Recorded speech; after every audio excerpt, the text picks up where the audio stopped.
So the obvious next step would be to combine general relativity, the theory of the very large, with quantum theory, the theory of the very small.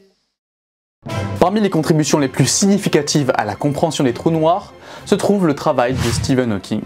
En particulier sa découverte du phénomène désormais connu sous le nom de rayonnement de Hawking. Cette découverte a non seulement enrichi notre compréhension des trous noirs, mais également jeté un pont entre la mécanique quantique et la relativité générale, deux piliers de la physique moderne qui jusqu'alors semblaient inconciliables.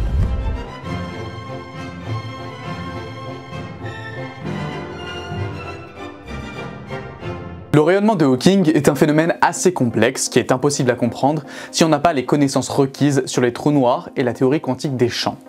Ainsi, nous allons nous intéresser à ces domaines avant de se lancer dans la compréhension du rayonnement de Hawking. Pour cela, le voyage scientifique vers la compréhension des trous noirs commence avec une hypothèse proposée par l'astronome anglais, qui est aussi géologue, aussi étrange cela soit, John Michell, en 1783. D'ailleurs, Pierre-Simon de Laplace a aussi fait partie des premiers à imaginer ce que Michell a imaginé. Donc Michell, cet anglais, envisageait l'existence d'étoiles sombres, des corps célestes si massifs que leur gravité empêcherait la lumière de s'échapper, rendant ces objets invisibles à l'œil nu. Cette idée, bien que très avant-gardiste, étant donné qu'on est carrément avant la Révolution française, est restée une curiosité théorique jusqu'à ce que la théorie de la relativité générale d'Einstein fournisse le cadre nécessaire pour conceptualiser et décrire mathématiquement les trous noirs. Quant à elle, la relativité générale, publiée en 1915 par Albert Einstein, a révolutionné notre compréhension de la gravitation. La relativité générale décrit la gravité non pas comme une force dans le sens newtonien, mais comme une courbure de l'espace-temps induite par la masse. Selon Einstein, la présence de masse ou d'énergie courbe l'espace-temps autour d'elle. Et cette courbure est ce que nous percevons comme la gravité. Plus un corps est massif et plus il courbe l'espace-temps, ce qui attire d'autres corps donc. Les solutions aux équations d'Einstein ont révélé que, sous certaines conditions, cette courbure pouvait devenir si extrême qu'elle conduirait à la formation d'un trou noir. Cependant, même Einstein était sceptique quant à l'existence physique de ces solutions extrêmes. Et ce scepticisme a persisté jusqu'à ce que Stephen Hawking, le plus grand cosmologiste de notre ère, mort en 2018 malheureusement, démontre dans les années 1970 que les trous noirs ne sont pas entièrement noirs, mais peuvent émettre un rayonnement en raison des effets de la mécanique quantique près de l'horizon des événements d'un trou noir. On va revenir après sur ces concepts. On va voir que le rayonnement de Hawking, comme il est désormais connu, a révélé que les trous noirs pouvaient perdre de la masse au fil du temps et s'évaporer lentement si aucun autre matériau ne tombait en eux. Cette découverte a été stupéfiante parce qu'elle impliquait que les trous noirs ne sont pas éternels et qu'ils rayonnent de l'énergie défiant l'idée qu'ils sont des puits sans fond. Cette prédiction a donc non seulement changé notre compréhension des trous noirs, mais également marqué un tournant dans la physique théorique, en fournissant un terrain d'entente entre la théorie de la relativité générale, qui décrit l'univers à grande échelle, et la mécanique quantique qui gouverne le comportement des particules à l'échelle subatomique. L'importance du rayonnement de Hawking dépasse les frontières académiques de la physique théorique. Elle touche à des questions fondamentales sur l'origine de l'univers, la nature de l'information et le destin ultime des trous noirs. Dans cette exploration du rayonnement de Hawking, nous voyagerons à travers les complexités de la relativité générale, les mystères de la mécanique quantique et les frontières toujours en expansion de la cosmologie. Nous dévoilerons comment la découverte de Hawking a non seulement éclairé le comportement des trous noirs, mais également posé des questions profondes sur la nature même de la réalité. Alors, le concept de trou noir, à la fois fascinant et mystérieux, occupe une place centrale dans la cosmologie et la physique théorique. Ces objets extrêmes, où la gravité est si forte que rien, ni matière ni lumière ne peut s'échapper, une fois passé l'horizon des événements, défient l'intuition et invitent à une réflexion profonde sur la structure fondamentale de l'univers. Les trous noirs, tels que prédits par la relativité générale, sont caractérisés par une frontière, appelée l'horizon des événements.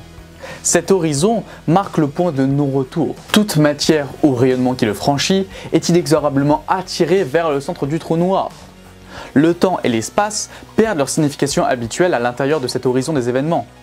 Toutes les lignes de l'espace-temps, qu'on appelle des géodésiques, semblent toutes se diriger vers l'intérieur du trou noir.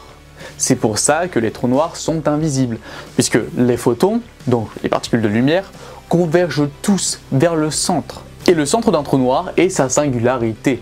où la densité et la courbure de l'espace-temps deviennent théoriquement infinies. Les équations d'Einstein prédisent l'existence de ces singularités, mais elles posent quand même un problème théorique. La physique telle que nous la connaissons cesse de fonctionner dans les conditions d'une singularité, ce qui souligne les limites de la relativité générale, et signalant la nécessité d'une nouvelle physique, ou en tout cas de nouveaux paradigmes, pour pleinement comprendre donc ces régions de l'univers. Pour continuer, il faut savoir que Stephen Hawking et Jacob Bekenstein ont montré que les trous noirs possèdent une température et une entropie, malgré leur apparence froide et sombre. L'entropie d'un trou noir est proportionnelle à l'aire de son horizon des événements, ce qui lie directement la mécanique des trous noirs à la thermodynamique et ouvre de nouvelles voies pour comprendre le lien entre gravité et mécanique quantique peut-être. L'horizon des événements pourrait donc s'apparenter à la surface du trou noir. Mais il faut bien comprendre qu'en réalité, les trous noirs ne sont pas des objets. J'ai eu tort d'utiliser ce mot. L'horizon n'est qu'une frontière imaginaire.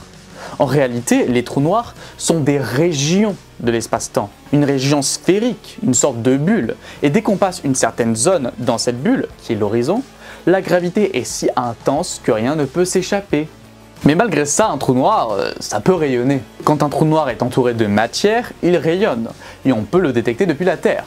Cependant, le rayonnement n'est qu'indirect. Il provient de la matière à l'extérieur du trou noir, et pas du trou noir lui-même. Et il est évident qu'un trou noir n'étant qu'une région, il serait insensé qu'il puisse rayonner. Enfin, c'est ce qu'on peut croire. La réalité peut parfois être très contre-intuitive. Il peut s'avérer que finalement les trous noirs ne sont pas si noirs. Bon, après avoir survolé les points importants des trous noirs, plongeons à présent dans les méandres de la mécanique quantique. La mécanique quantique, avec sa capacité à décrire les phénomènes à l'échelle atomique et subatomique, introduit le concept de champ quantique qui imprègne tout l'espace. L'approche classique d'une particule en mécanique quantique, c'est le fait de considérer une particule comme une entité qui possède des propriétés de particule et d'onde. Ça signifie qu'elle peut être décrite non seulement par sa position et sa vitesse, qu'on ne peut pas connaître avec une précision absolue à cause du principe d'incertitude d'Heisenberg, mais qu'elle peut aussi être décrite par une fonction d'onde. Pour le principe d'incertitude ou le principe d'indétermination, en gros ça dit que plus on connaît la vitesse d'une particule et moins on connaît sa position, et vice versa. Et pour ceux qui ne savent pas, la fonction d'onde décrit la probabilité de trouver la particule à différents endroits de l'espace. Les probabilités sont donc vraiment à la base de la mécanique quantique. Et dans ce cadre, notre approche classique, le champ fait souvent référence au potentiel dans lequel les particules évoluent, donc exactement comme un champ électromagnétique ou gravitationnel. Mais nous allons nous intéresser au champ de la théorie quantique des champs. La théorie quantique des champs qui est une extension de la mécanique quantique. Donc on continue à parler de mécanique quantique quand nous sommes dans le cadre de la théorie quantique des champs. Mais alors, qu'est-ce qu'une particule dans cette théorie? Dans cette perspective plus fondamentale, les particules sont des excitations quantiques d'un champ sous-jacent. Chaque type de particule correspond à un type de champ quantique. Par exemple, les électrons sont associés au champ électronique, les photons au champ électromagnétique, etc. Dans ce cadre, une particule n'est pas considérée comme un objet individuel dans l'espace, mais plutôt comme une excitation locale, un quantum d'énergie dans le champ. En gros, si on veut visualiser une particule, c'est un pic dans le champ quantique. Donc voilà, nous allons chercher à comprendre le rayonnement de Hawking en ayant ces définitions dans un coin de la tête. Maintenant, ce qu'il faut savoir, c'est que les champs quantiques, ils ne sont pas statiques. Même dans le vide complet, ils sont le siège de fluctuations constantes, générant et annihilant des paires de particules et d'antiparticules pour des instants extrêmement brefs. Un phénomène connu sous le nom de fluctuation quantique du vide, un phénomène que nous avons déjà traité dans les 2 dernières vidéos. Et nous avons aussi traité les antiparticules dans la vidéo sur l'antimatière. Mais bon, ces fluctuations semblent défier l'intuition classique, mais elles sont un élément fondamental de la réalité quantique, confirmé par de nombreuses expériences. Donc là, vous vous demandez peut-être pourquoi s'intéresser aux paires de particules et d'antiparticules. En fait, à proximité d'un trou noir, l'intense champ gravitationnel affecte les fluctuations de manière significative. L'horizon des événements du trou noir agit comme une frontière qui perturbe le destin normal de ces paires de particules. Dans cette situation, le vide spatial doit être perçu comme le vide quantique donc. On ne le perçoit pas comme un vide absolu, mais plutôt comme une soupe de particules dites particules virtuelles. Alors, les particules virtuelles, dans la théorie quantique des champs, ce sont les particules qui apparaissent en paires, c'est ce qu'on a vu avant. L'une avec une énergie positive et l'autre avec une énergie négative. et elles s'annulent mutuellement presque immédiatement. Comme leur nom l'indique, les particules virtuelles ne sont donc pas réelles. En fait, le vide en mécanique quantique est juste l'état dans lequel les ondes positives et négatives se compensent parfaitement. Les fluctuations du champ quantique sont toujours présentes donc, mais rien ne s'y propage. Pour qu'une particule soit réelle, il faut que son onde ne soit pas compensée, et donc puisse se propager.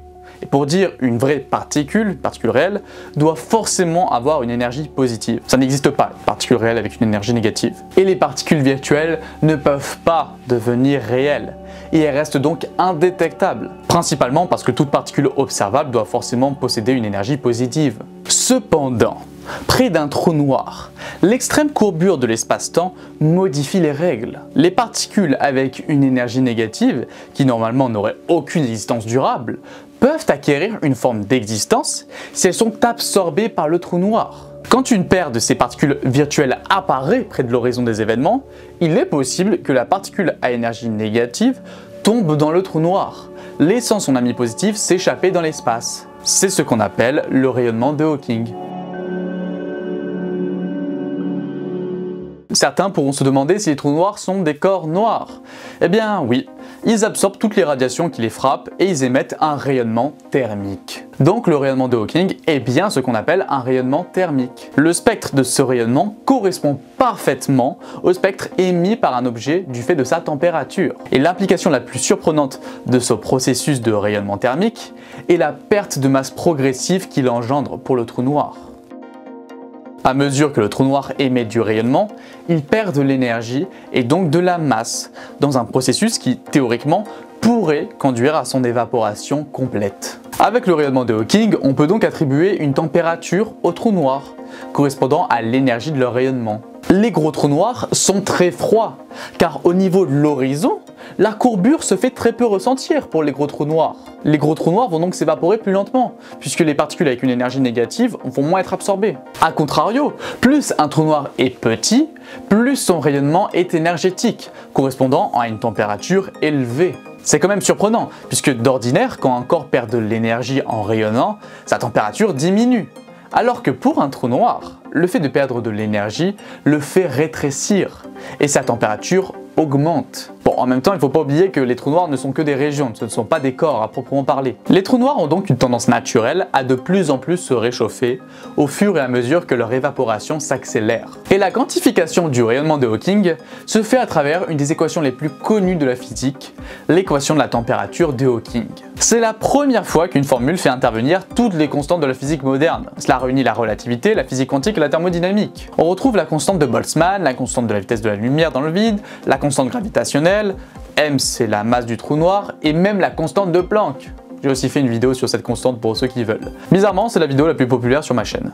Pour le moment. Mais bon, l'équation de température de Hawking lie la température d'un trou noir à sa masse, sa charge et son moment angulaire. Cette relation révèle que plus un trou noir est massif, plus sa température est basse, et donc moins il émet de rayonnement. A l'inverse, un petit trou noir aurait une température plus élevée et s'évaporerait plus rapidement. C'est ce qu'on avait vu avant en fait. Et pour dire, il existe essentiellement deux catégories de trous noirs. Les trous noirs stellaires et les supermassifs. Les trous noirs stellaires se forment à partir de l'effondrement gravitationnel d'étoiles massives en fin de vie. Une fois que ces étoiles épuisent leur source d'énergie nucléaire, elles ne peuvent plus lutter contre la force de gravité croissante, conduisant à leur effondrement sur elles-mêmes. Ce processus débute lorsque la pression interne de l'étoile ne peut plus contrer sa propre gravité. Si la masse de l'étoile en effondrement dépasse le seuil d'Oppenheimer-Volkoff, environ 3 fois la masse du Soleil, l'effondrement se poursuit jusqu'à la formation d'un trou noir stellaire. Pour simplifier, un trou noir stellaire se forme à partir de l'implosion d'une étoile ayant au moins 3 fois la masse du Soleil. Lors de cet effondrement, le cœur de l'étoile se compacte et devient extrêmement dense, formant ce qu'on appelle la singularité centrale du trou noir. Autour de cette singularité se crée une frontière connue sous le nom d'horizon des événements, au-delà de laquelle rien ne peut s'échapper, pas même la lumière donc.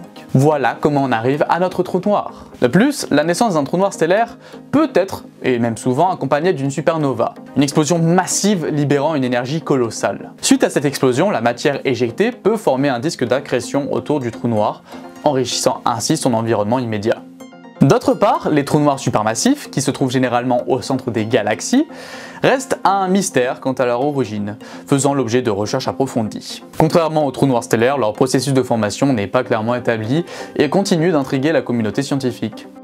Bon, avant de continuer, je voulais juste rappeler les demandes barbantes, c'est-à-dire n'hésitez pas à liker, commenter, vous abonner, partager les vidéos, regarder le trailer du Joker 2... Oui. Mais bon, pour dire, l'évaporation des trous noirs introduit des questions fondamentales sur leur durée de vie et sur le destin de l'information qu'ils contiennent. La perte de masse d'un trou noir par rayonnement de Hawking est extrêmement lente pour les trous noirs de masse stellaire ou supérieure, mais pourrait être significativement plus rapide pour des trous noirs hypothétiques de masse plus faible, comme ceux qui pourraient avoir été formés un peu après le Big Bang.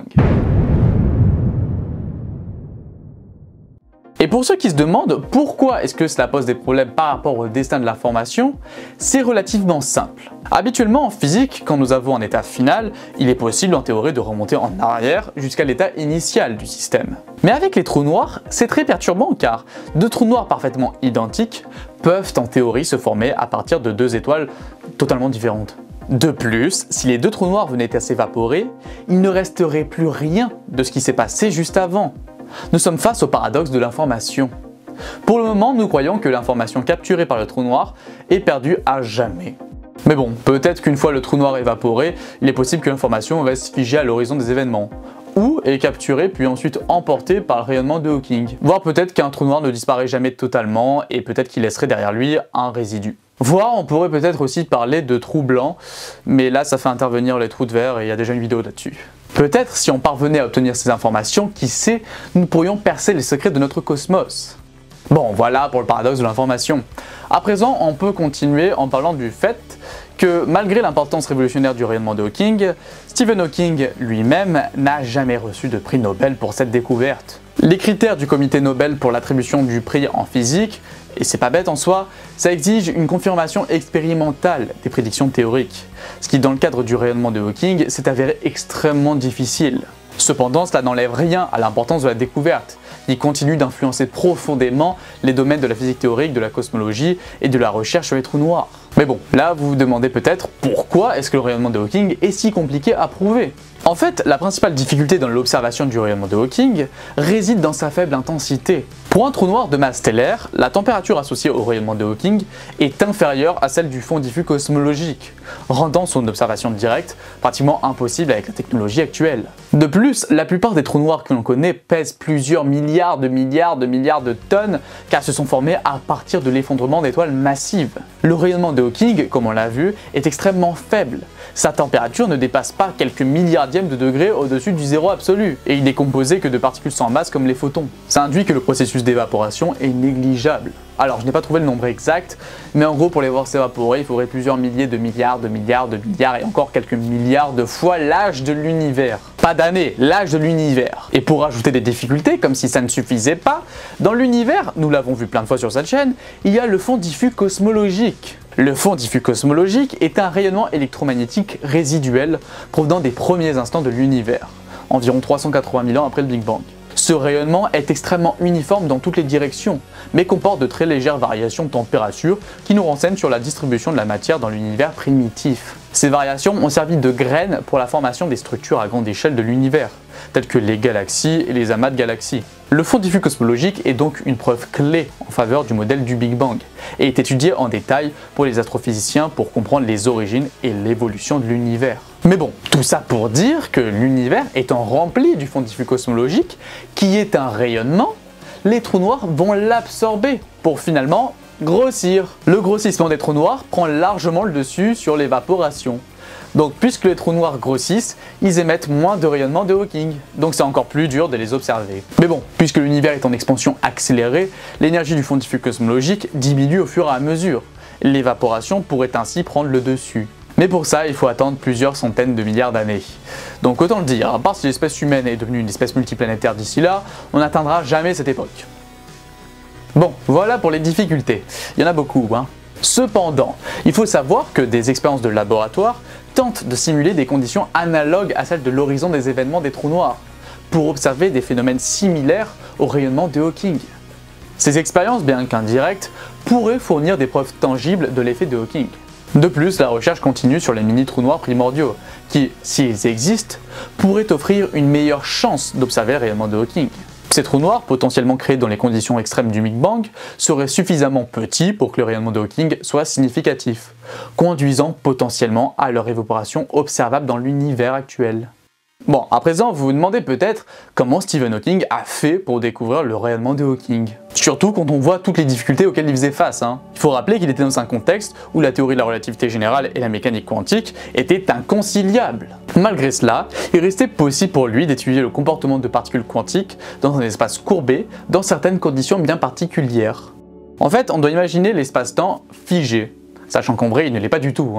Il suffisait de négliger le fait que les particules devraient influencer sa courbure. Et c'est en faisant ça et un calcul astucieux dans cette situation qu'en 1974, Stephen Hawking découvre le rayonnement de Hawking. Il a publié son papier dans Nature avec pour titre Black Hole Explosions. Nice. Dans ce papier et dans d'autres qui ont suivi, il a tenté d'unir la mécanique quantique et la relativité générale pour montrer que les trous noirs ne sont finalement pas si noirs que ça.